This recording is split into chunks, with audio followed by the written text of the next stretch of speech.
She simply wanted a relaxing evening, but a waiter surprised her by spilling hot coffee directly onto her, unaware of her actual identity. What unfolds next will astonish you. Stay tuned till the end to witness the astounding outcome of this encounter. Subscribe to the channel and let us know in the comments where you are watching from.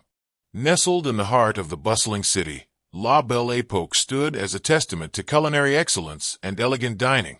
With its ornate decorations and softly lit ambience, the restaurant had become a beloved gem among the locals, known for its impeccable service and exquisite French cuisine. It was here, amid the clinking of fine china and the murmur of satisfied diners, that Jessica Sinclair chose to spend her evenings. Jessica, the discreet owner of La Belle Époque, was a figure of grace and passion. With a degree in culinary arts from Paris and years of experience under renowned chefs, she had returned to her hometown to open a place that offered more than just food. It offered an experience. Her philosophy was simple.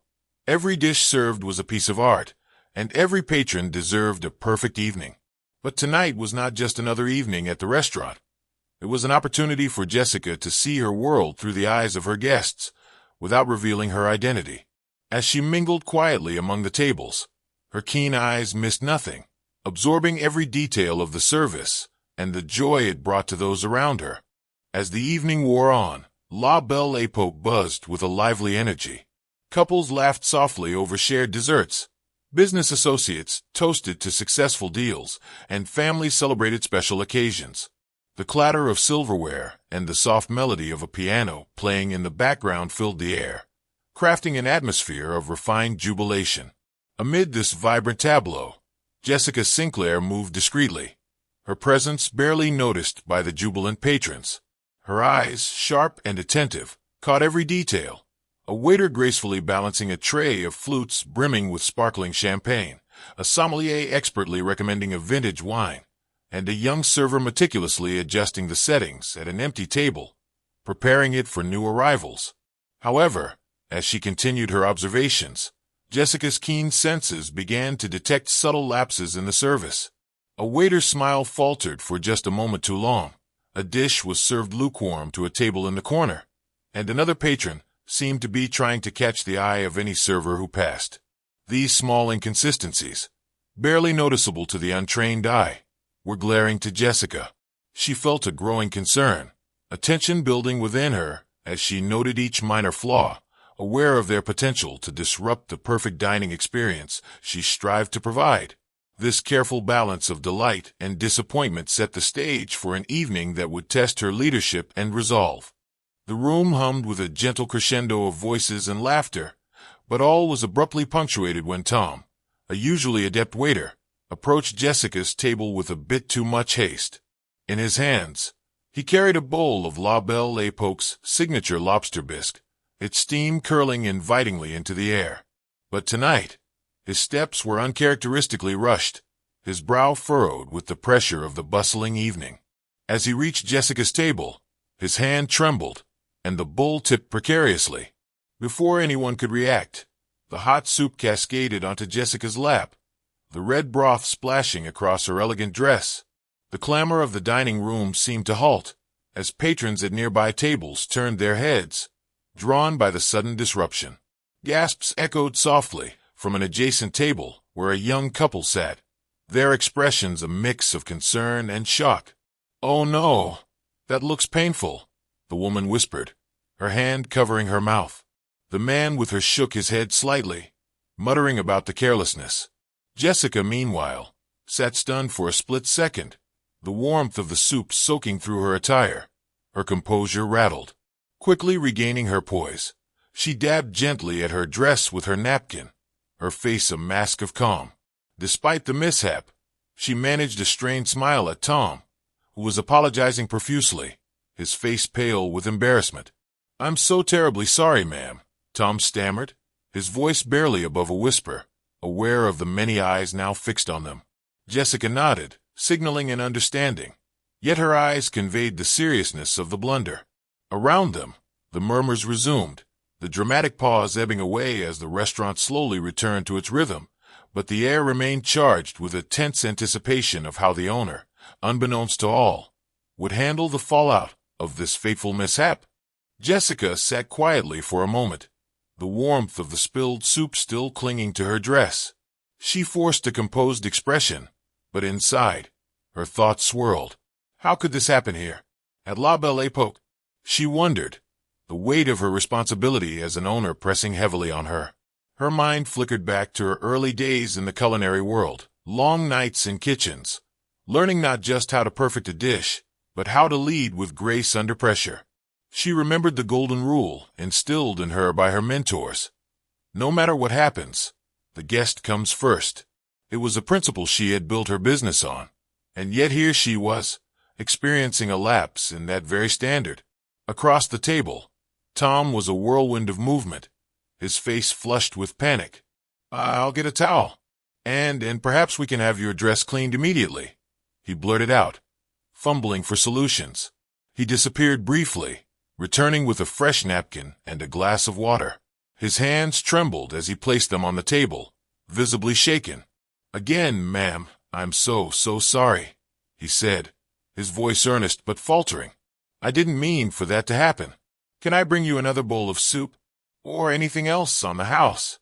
Jessica met his eyes, her calm demeanor masking the storm of emotions beneath. She could see the fear and guilt etched into his features, and she recognized it as the look of someone who cared but had made a critical mistake.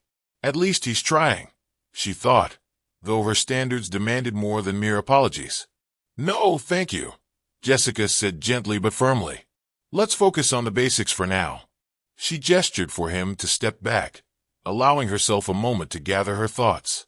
Around her, patrons continued to cast glances in her direction, whispers rippling through the nearby tables. Jessica felt the weight of their curiosity, but pushed it aside, focusing instead on how this moment could be turned into a lesson, not just for Tom, but for everyone in her establishment. "This isn't just about a spilled soup," she told herself. "It's about the culture of care and excellence we've built here, and how quickly it can unravel if we're not vigilant." As Tom hovered nearby, unsure of what to do next, Jessica resolved to address the incident later, but for now, she let him retreat, his guilt hanging heavy in the air. The night wasn't over, and there was still time to salvage not just the evening, but the standards of her cherished restaurant. As the evening unfolded, Jessica remained seated, quietly observing the flow of the restaurant. The initial chaos surrounding the spilled soup had subsided, and the dining room hummed with its usual elegance. Despite the incident, Jessica's demeanor was composed, her sharp eyes scanning the room with renewed focus. She watched as another server, Maria, gracefully navigated her section. Maria moved with practiced ease, her smile warm and genuine as she engaged with each table.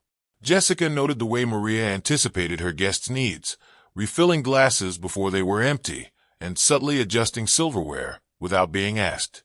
This is what excellence looks like, Jessica thought, momentarily soothed by the display of professionalism. Nearby, the sommelier, Mark, was deep in conversation with a couple, passionately describing the notes of a vintage Bordeaux.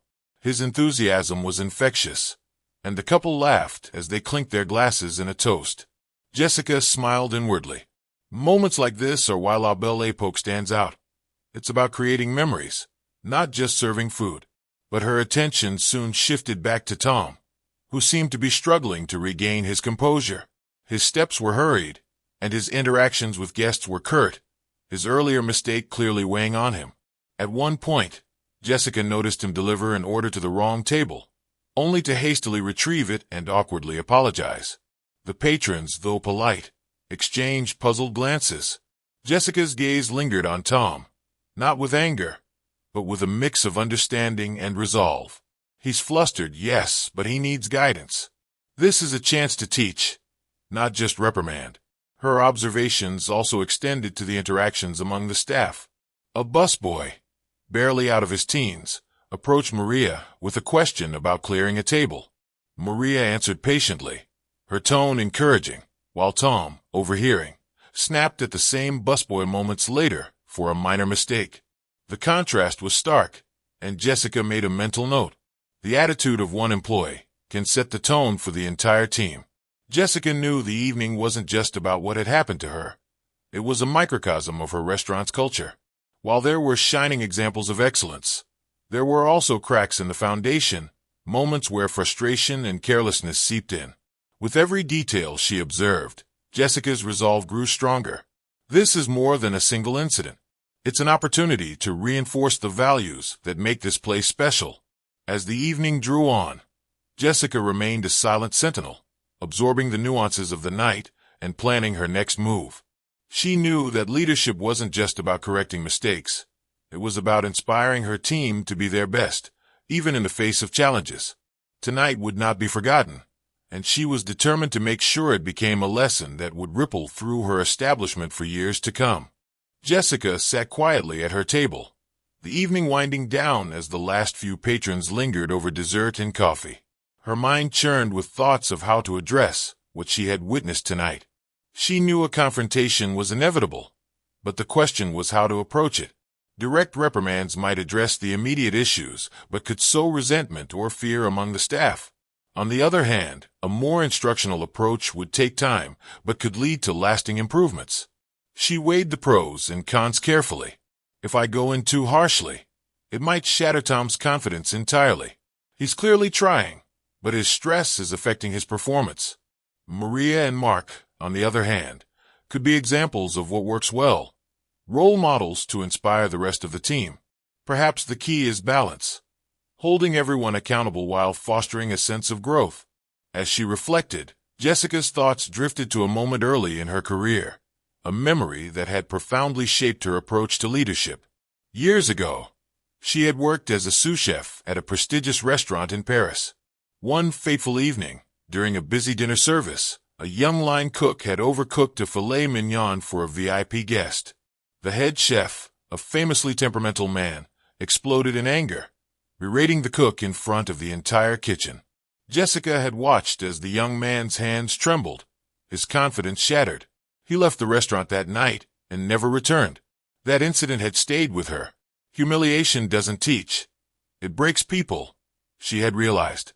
When she eventually opened La Belle Époque, she vowed her leadership would be different. She wanted her team to feel valued, even when they made mistakes, and to see errors as opportunities to grow, not reasons to fear reprisal. Returning to the present, Jessica felt a deep sense of responsibility. Tonight is a crossroads, not just for Tom, but for everyone here. How I handle this will set the tone for how we grow as a team. She glanced around the room one final time, observing the subtle interactions among her staff. Tom was still visibly shaken, but continuing to push through his duties. Maria's calm professionalism remained a bright spot, and the busboy now worked with more confidence after her encouragement. These moments gave Jessica hope. With her decision made, Jessica motioned discreetly to the manager and requested a staff meeting after closing. She would address the issues head-on, but with a clear focus on improvement and unity. This wasn't just about tonight. It was about reinforcing the principles that had made La Belle Époque a beloved establishment. And Jessica was determined to ensure those principles remained at the heart of everything they did. As the last table was cleared and the restaurant lights dimmed slightly, the staff gathered in the private dining room, their faces a mixture of curiosity and apprehension. Jessica stood at the head of the room, her calm demeanor belying the weight of what she was about to address. Few knew her true identity, and those who did were silent, waiting for her to take the lead. "Thank you all for staying a little later tonight," Jessica began, her voice steady yet warm. "I've been observing the service closely this evening, and while there were some excellent moments, there were also areas that need serious attention." Tom shifted uncomfortably, his eyes fixed on the floor. Maria stood nearby, her posture poised, and the young busboy watched Jessica intently, sensing this meeting would be pivotal. Jessica turned her gaze to Tom, addressing him directly. "Tom, let's start with what happened tonight. The soup incident wasn't just about the spill. It was about how the situation was handled afterward. Do you think your reaction reflected the level of professionalism we strive for here?" Tom hesitated before speaking, his voice low. "No, ma'am, it didn't. I was nervous and I made things worse.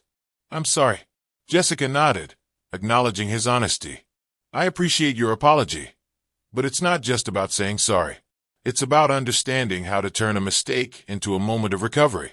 When something like this happens, it's our job to make the guest feel cared for, not uncomfortable or ignored.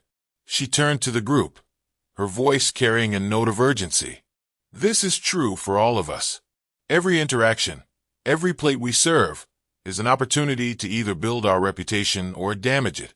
Tonight was a reminder that even small lapses can have a big impact.